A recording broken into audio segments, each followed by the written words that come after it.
Hey guys, it's Ted Bogert with The Ted Show. I am super excited to have Steve Bardy on the show. Steve is with Pet Alliance of Greater Orlando. And you know I'm a big animal lover. And so anytime that I can do to bring to light, adopt, don't shop, especially this time of year, I'm excited to do. Welcome to the show, Steve. How you doing? I'm doing quite well. Thanks for asking. Well, good. So tell us a little bit about you. You know, people love the origin story. They want to know who Steve is. Obviously, you weren't born and you were with the Pet Alliance. They want to know a little bit of a background. No. So I have been with Pet Alliance almost 5 years. And I knew, from the time I think I was about 15, maybe 16, that I would work in animal welfare. I just didn't know what that would look like. But what was it? Did you grow up with pets and you just loved animals, or how did you know that? So I have, I had a dog when I was little, and it passed away when I was at Little League. When I was 8 years old, my parents took it and had him euthanized. He was really old and sick, but probably why I didn't like playing Little League after that. And so when I spent the next 5 years really encouraging my parents to get me a dog for Christmas. And finally at 13, I thought my dream had come true. And, everything was a big production around Christmas and who got the last gift and, all that kind of silliness. And I could hear all morning long this thing in the kitchen, and I wasn't allowed to go in the kitchen, but I could hear something scratching. So, 13-year-old Steve was sitting on the couch being very patient and super excited and just knew he was getting a puppy. And I did everything to contain myself, as cool 13-year-olds can do. And after it was over, my mom's like, okay, well, everybody's gifts been given out. And I still sat on the couch. I was like, well, I hear something in the kitchen. And then my mom goes, oh, wait, Santa left something in the kitchen. And I was like, here it is. My puppy is coming. And my mom's like, oh, it looks like it's for you, Steve. So you need to close your eyes. So I close my eyes and, I hear it. And they put this box in front of me and I open my eyes and I look down and I'm like, that's not a puppy. And my mom's like, it's a guinea pig. And I burst into tears. I bet you did. And ran into my room. 13-year-old, and could not contain myself. And my parents quickly ushered the guinea pig into my brother's room. And my mom came in and my stepdad came in and he was yelling at me. And my mom's like, why are you so upset? And I was like, it's not a dog. It's a guinea pig. So, a couple years later, we did finally get a dog, and then my parents insisted that it be an outside dog. And I was wholly unhappy with all of that and told my mom, because somebody stole my dog. And I blamed my parents. And I told them, I would get a dog when I bought a house, and that, I didn't want them to, give me any more pets. And, as petulant as a 15-year-old can be. But we still talk about the epic Christmas misfire of the guinea pig. And that was 42 years ago. So it still resonates with me, which is likely my desire to maybe help people get the right pet for themselves, particularly around Christmas. I believe that parents can do a good job. You can't give a kid a guinea pig if they ask for a kitten.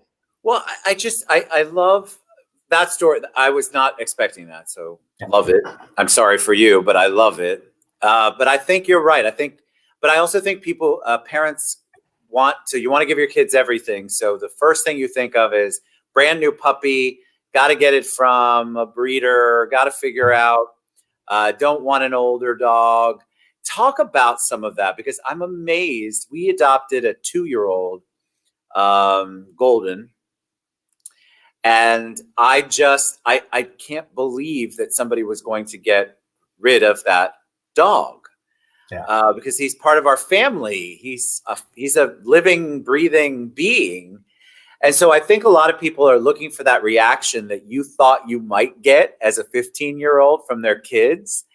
And then they don't realize all of the stuff that happens after that initial reaction takes place. And so there's a lot of issues. You said not January, which is fascinating to me. But I think it's so important for you to kind of talk about why the adopting is really where it's at, because there are so many animals, so many pets and hopeful family members that need to be adopted. So I think one thing that there are actually several things that families need to consider. Particularly when you get a puppy or a kitten. So dogs live 12 to 14 years and cats live, 16 to 20 years. So if you get your 10-year-old an animal, you have to be prepared that for the last 8 years or so, your kid's going to be out of the house. If they go to college, they may or may not be able to take that animal with them. True. You also have to be prepared for all of the things that your kid does after school. And as much as, 13-year-old Steve told his parents, I want this, I'm committed, I was also very active after school as well. And maybe my parents thought, oh, well, we'll get him something we can put in the cage and he can ignore it. I don't know. It wasn't a dog, but families need to make those decisions together. And it is great. We do get a lot of people that want that morning of excitement, and that is a moment. But you can actually get that moment anytime during the year when you adopt. So it doesn't have to be that Christmas day. And in fact, Christmas Day can be a really disconcerting time to introduce a new animal into your home. Maybe not this year because people aren't, congregating and gathering as much. But, you have to think about the animal. It's actually probably better to introduce it prior to Christmas or just after Christmas. And think about it in that regard. There are lots of animals in shelters, and maybe not the specific cat that you had in your mind. But one thing that shelters do is they ask you questions. They ask you a lot about your lifestyle. And lifestyle is very important. If you're active and energetic and you want to do all this, then there are certain types of dogs or cats. My mom is 82 and lost her dog earlier this year and recently adopted a 10-year-old kind of mixed breed dog that she's just over the moon for. And she lives in a different state. My cousin volunteers at another shelter. And, we kind of talked about what would be a good fit for my mom. And those are the conversations people need to have. And parents in particular need to be prepared to step up and train a puppy, particularly coming into the house, because kids aren't equipped to do that. So a lot of times I'll talk to families, and if they bring the kids in with them, I'm like, okay, Bobby, your role is to feed your dog every morning, and your sister's role is to feed your dog every night. Can you guys commit to that? And kind of making sure that families understand the care of a pet is a family thing, and it's not, it's not on one person. So when the child maybe gets a little less enamored with the animal, that the parents know, okay, it's still got to be walked, it's still got to be fed, it still needs to go to the vet. And we find that when parents go into it with that kind of thoughtfulness, that it really is very successful. When they understand, there's going to be some bridge time. This is something I'm going to have to clean up after. It is another responsibility. It's such a responsibility, and I think you're right. You're instructing people, you're giving people advice to actually have those expectations set. Talk about it with your family. Talk about it with your kids. We knew when we would bring a new baby into the house that as much as we believed our children wanted to be as responsible as we'd like them to be, that still it was a family pet. It was a family member. And so all of the family needed to be responsible and take part in making sure that our other family member was taken care of. Tell us about what role, share with what role Pet Alliance of Greater Orlando serves in the community. So we've been here since 1937, and we were here before any other rescues, any other groups, and we've been serving the community. We'll take in more than 6,000 dogs and cats between our two shelters. This year alone, we took in about 2,100 kittens. So there are lots of animals that get surrendered. We are primarily an owner surrendered facility, meaning the animal has to have had an owner.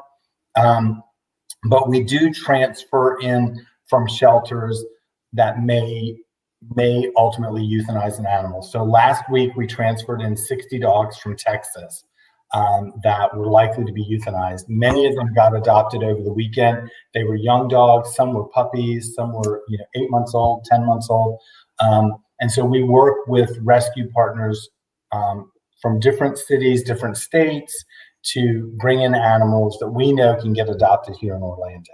So sometimes it takes a bit of patience sometimes, and particularly with COVID, we have appointments and stuff like that. But it comes with it. We talk to the families. We spend a good amount of time just asking questions. I mean, we're not too over the top crazy about it. But ask questions. We really want to know about your lifestyle. If you like, I go back to my mom's example. She needed a dog that she could walk. So a senior dog was perfect for her. And we had the conversation, Mom, if this dog outlives you, I will take this dog. So, between my siblings and I, it's like, what is that plan? So you really look at the stage of life that somebody's in and what they're looking to accomplish with having a pet. And if they have other pets, is this a good time to introduce another pet? If they have 2 cats, do they want to introduce the third? We really spend some time talking with people about that. And, that's what shelters across the country do. It's why we talk about adopt, don't shop. It's interesting to me. Yes, adopt, don't shop, which we put on there. It's interesting to me I have friends that people I know who if you watch anything on Reels or stories or anything on social media, anything where there's a dog or a cat who's basically picked their owner when they're in a shelter and they've identified with them and they've responded to them, there's nothing like that. This is this bond that the animals, we have to give them so much more credit than we do in general. And so if you have not been to a shelter, I encourage you to go and to experience that and to see, because all of these animals deserve love. They deserve a family. And it just breaks my heart sometimes when I see people buying. I'm not negating anybody's livelihood, but there is a place for you, a puppy for you, a dog for you, an older dog, an animal that's going to fit right into your heart and to your home. You just have to do a little bit of digging, and sometimes you have to go through. I mean, the last time I was there, and it's been a long time, I just wanted to bring them all home. Yeah. And I think that is when you love animals and you see that they are just vying for love and attention, then they just want to give it back 100-fold.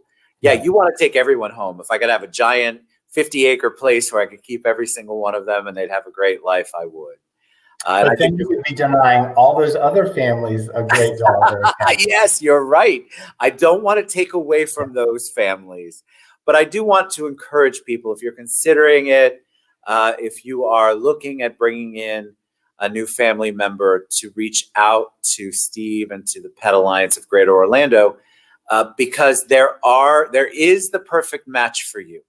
You just have to do a little bit more work at going through and finding out who that is, which baby, which pet baby, which fur baby that is for you. And our shelter staff and volunteers are very well prepared they will have endless conversations with you. They want to make sure it's right. So one of the challenges that we have sometimes is we don't euthanize animals, so they can stay here as long as they need to, to get adopted. So Ted, if you come in and you're like, this is what I want, and you're like, Ted, this dog is really not the right dog for you. Sometimes it's hard to convince people, particularly around huskies. We get a lot of huskies, and huskies are our most returned dog. Are they? Why? They're very active, very energetic, and need lots of time to just, they need activity. So if you think you're going to Netflix and chill with a husky, you're probably not going to. Other than my nephew has the most chill husky ever, but it's not going to happen. So people get this beautiful dog, they see it, and we're like, it may not be the right fit for you. Correct. And then the next day they bring it back. And so we, our staff and volunteers are really there kind of as a support system for you to help kind of guide you through. I've talked lots of people out of adopting puppies. When you sit down and talk with them and you kind of lay out the work, I'm like, are you really prepared for this? I remember earlier in the year, a grad student came in and she was all set on this puppy. And I sat down with her and she went through her work schedule and her school schedule. And I said, you honestly don't have time for a puppy. You have time for a 6 to 8 year old dog, that's already house trained, that doesn't need, to have lots and lots of training and lots of time. But in her heart, she's like, well, I really want to get a puppy. And so I suggested, why don't you wait a year until you're finished with grad school? And at least that's one thing off the plate. So, we try to have these conversations with people that aren't really being judgmental. They're designed to be helpful so that we're not getting a return down. Right. Well, you guys see the challenges on the other end. So you're able to kind of head that off at the pass by having the conversations, trying to educate them, getting an idea of what it is the living situation is going to be and the expectation. I think a lot of people just go, oh, I'm lonely, or, oh, I grew up with a pet, so I want a pet, or my kids want a pet. And they don't think through what that actually is going to do, but not only for them personally, but how that's going to impact the animal that you bring into the house. So if you are in grad school and you're working 40 hours a week and you're never home, a puppy is probably the worst mistake on the planet. You could have maybe a cat. A cat might be more in your wheelhouse. They're much more self-sufficient. Yeah, they are independent. They're self-sufficient, and they let you know when they want attention, and they can curl up in your lap while you're doing schoolwork, and so it's really, it's some people call it a paradigm shift. It's taking what somebody has, and I know this because 20 years ago I was set on I was going to get a golden retriever. I spent months scouring shelters in South Florida, and I ended up with this scrawny, flea-bitten brindle dog that just stole my heart from the moment I saw her. And I've had 3 brindle girl dogs ever since. I love it. But my visual was Zach, the golden retriever. Yes. And I never got Zach, the golden retriever, but I got the greatest merino dog ever, followed by Sophie, and now with Molly. Well, now you can come and pet my 2 Goldens anytime you'd like. All right. So tell people how they can adopt, not shop, how they can get involved, give back, how they can learn more about Pet Alliance of Greater Orlando. So it's I'm going to say it's pretty easy, but I know that sometimes right now getting an appointment with us can be a little bit challenging because we're not just open. You have to have an appointment to come in. We do accept walk-ins if we don't have an appointment, but schedule an appointment, come in, see the available animals. They're all posted on our website. An animal that's available is posted on our website. If you don't see it and you had seen it, it means it's been adopted. Right. So in this past weekend, we had a large adoption event at PetSmart. So we had quite a few adorable smaller dogs and puppies that went pretty quickly. And we don't have any more scheduled before Christmas. And so as you see them, just schedule an appointment, come in. We have kittens in both shelters. We have kittens at several of our offsite locations. So it's pretty easy to kind of get in. All of our offsite locations, like at PetSmart, Petco's, pet supermarkets, where we have animals, you don't need an appointment. You can just go during regular shopping hours. But for those that are in our shelters, you certainly do. You can follow us on Facebook and Instagram. Sometimes you'll see puppies and kittens that are in foster care that aren't available yet, but will be available in the coming weeks. So I have a separate Instagram account whenever I foster, just Love it. for that, because it makes my life so much easier just to put it in one place. And so, that it's pretty easy. As far as helping out, we always need fosters. So if you're not ready to commit to, a dog or a cat, we're always looking for people to foster. Primarily, we need people that can foster kittens or puppies for 2 to 8 weeks, just depending on when they came in, and that, that really allows you to really engage on a lot of levels. Yes. With Pet Alliance, but we have other programs and other volunteer opportunities as well. All right, so Steve Bardy with Pet Alliance of Greater Orlando. You all, if you're thinking about bringing a new family member, a fur family member into your world, please go to petallianceorlando.org. Check it out. Look at all of the amazing, beautiful potential family members you could have.